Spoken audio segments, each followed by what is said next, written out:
રાતોરાત 13 મંદિરો તોડી પડાયા અને હવે કોંગ્રેસે આરએનસી સાથે ભાજપને ઘેરીને કર્યા ધરણા। 14 મેની રાત્રે રાજકોટમાં 13 નાના મોટા મંદિરોનું ડિમોલિશન કરાયું।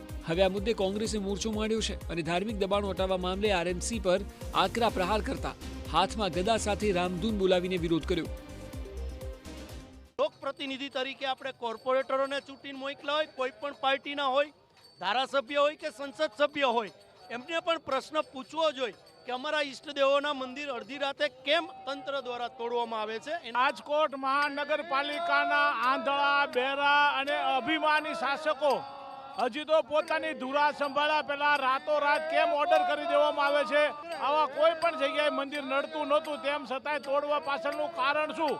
આ ક્યાંક ને ક્યાંક હિંસા ભડકાવવાની વાત કરે છે। કોંગ્રેસે આક્ષેપ લગાવ્યો કે ભાજપે ધર્મના નામે મત માંગ્યા અને હવે જીત્યા બાદ મંદિરો પર જ હથોડો ચલાવી રહ્યા છે। રામનું નામ લેવાનું, મત માંગવાના અને સૌથી વધારે મંદિરો, હિન્દુઓના મંદિરો કે જે એમની આસ્થાના પ્રતીક હોય છે એમનું ડિમોલેશન કરવાનું કામ ફક્ત અને ફક્ત ભારતીય જનતા પાર્ટીએ કર્યું છે। આરએનસીએ દાવો કર્યો હતો કે કામગીરી કોર્ટની ગાઈડલાઈન પ્રમાણે થઈ છે, જો કે રાતોરાત ડિમોલિશનનો મુદ્દો હવે રાજકીય સ્વરૂપ ધારણ કરી રહ્યો છે।